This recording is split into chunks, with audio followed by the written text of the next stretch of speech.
it's unfortunate that it ended the way that it did. And yes, I think that there probably will be a lot more interest in the rematch after they saw, he had Tom bloodied up, and Tom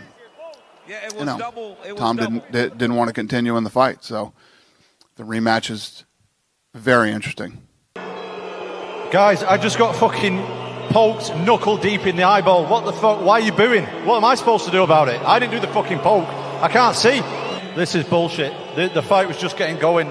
Complete bullshit. I think we started very well. I think he started very well, but I think I started very well because everybody knows his strategy every time he started very hard and surprise his opponent. I think we did very well. We defending a takedown. I touched him.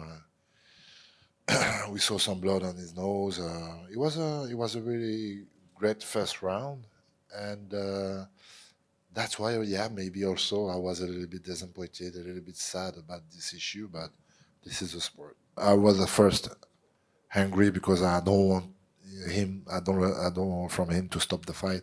After I was disappointed, sad, and after that, apologetic, exactly, for the people.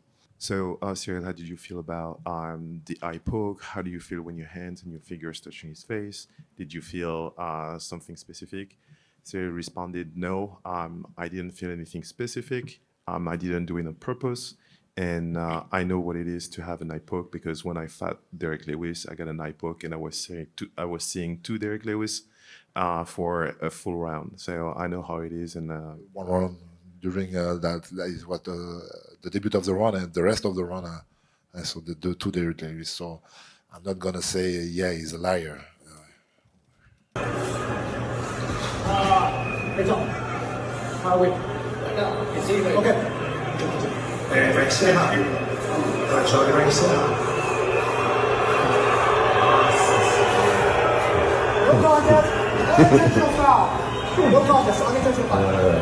Faz parte do jogo, acontece. The heavyweight clash between Tom Aspinall and Ciryl Gane was supposed to answer a lot of questions, but instead, it created even more. From the opening bell, it felt like we were about to witness a true test of skill, composure, and willpower between two elite fighters who had been circling each other for years.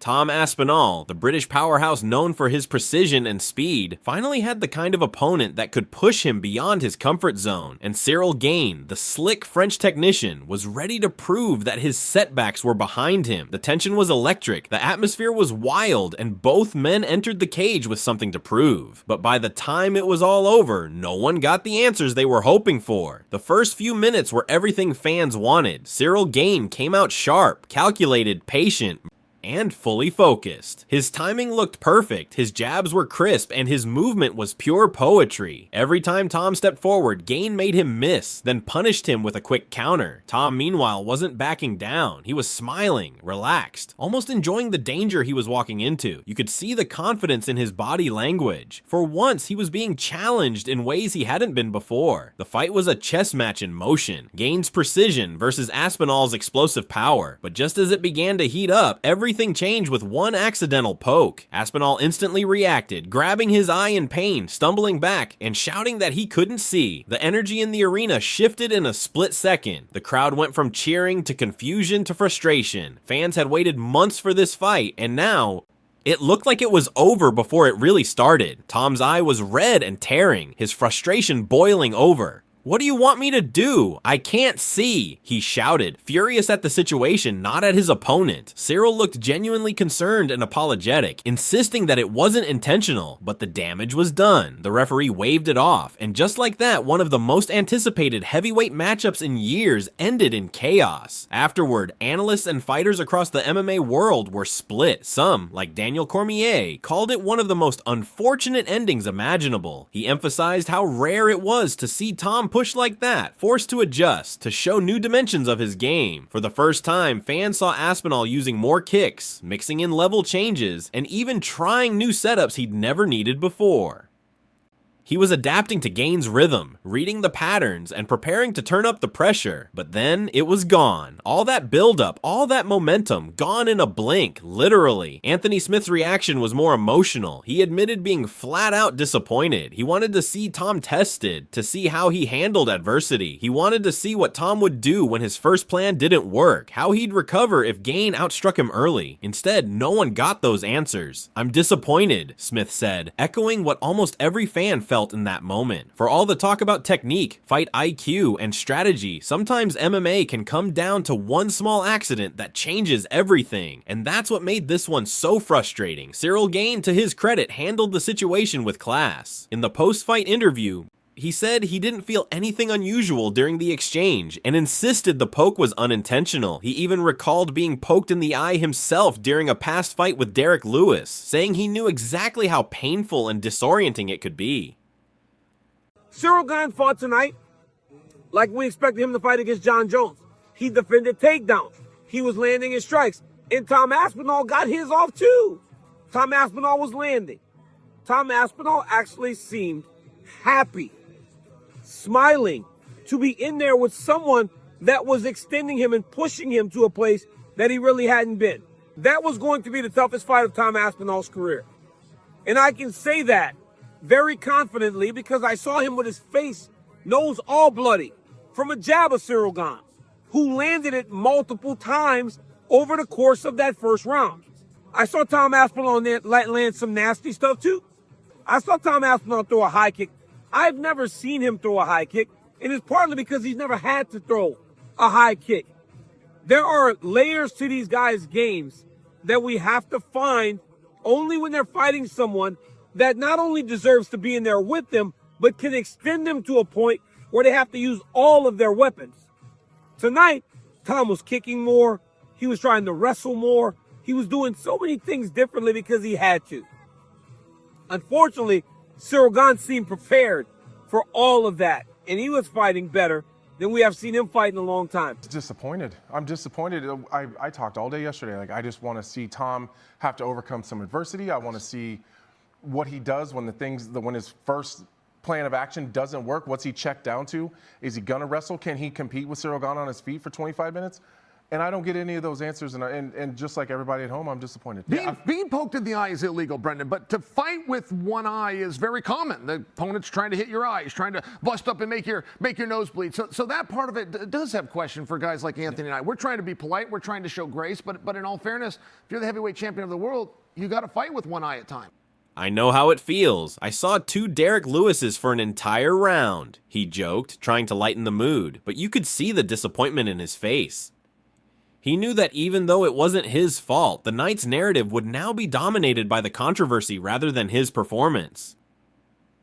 Tom Aspinall, on the other hand, was visibly upset. His words after the fight summed it up. "Guys, I just got poked knuckle deep in the eye. What am I supposed to do? I can't see."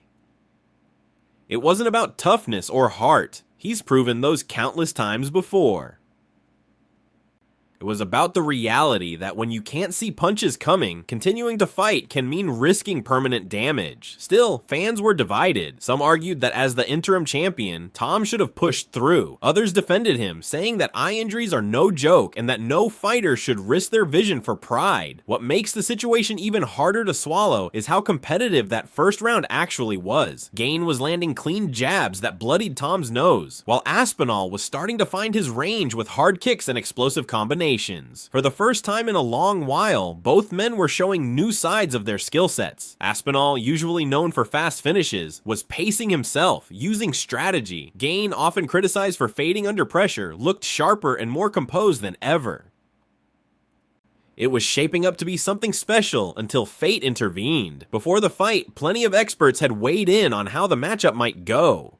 Demetrius Mighty Mouse Johnson was one of the most vocal, breaking down every detail of their fighting styles. He called Tom one of the most complete heavyweights in the UFC, someone who could end a fight anywhere, anytime. He has the shortest average fight time in the UFC, Johnson said. He blasts through everyone. Knockouts, submissions, it doesn't matter. And he wasn't wrong. Every one of Tom's UFC wins had come by finish. The only blemish on his record was a freak knee injury against Curtis Blades. Otherwise, he was flawless. No decisions, no flukes, just pure dominance. Johnson also pointed out Gane's biggest weakness, his grappling. While Gane's stand-up was world class, his ground awareness wasn't. Against John Jones, he was taken down and submitted in under 3 minutes. Against Volkov, he got stuck in awkward positions and didn't seem to know how to escape. Johnson said if Aspinall managed to get Gane down, things would turn ugly fast. But Gane's game plan going into this fight was clear. Stay mobile, use feints, and never let Tom close the distance. He's got to move, Johnson explained. He's got to be unpredictable. If he stands still, Tom will blitz across the cage and wreck him. For the short time the fight lasted, it looked like Gane was executing that plan perfectly. Other analysts like Tim Welch took it a step further, describing Tom as a once-in-a-generation athlete, someone with the physical tools of an NFL player and the technical mind of a veteran fighter. He's a freak show, Welch said.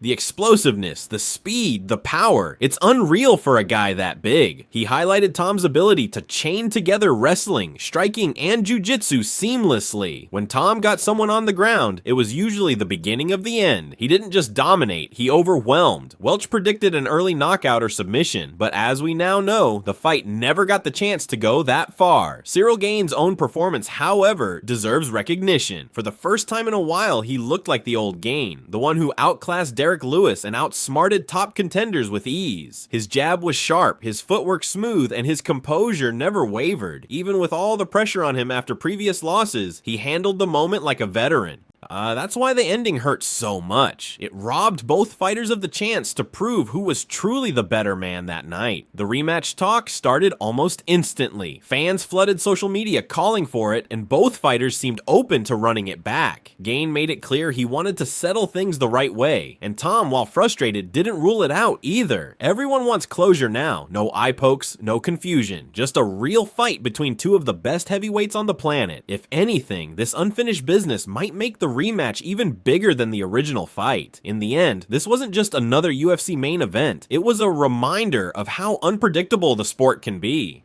1 second, it's pure brilliance. The next, it's heartbreak. Tom Aspinall versus Ciryl Gane was supposed to define the heavyweight division. Instead, it left everyone asking one simple question: what could have been? When they meet again, both men will step into that cage with something to prove. And next time, no one will want to blink.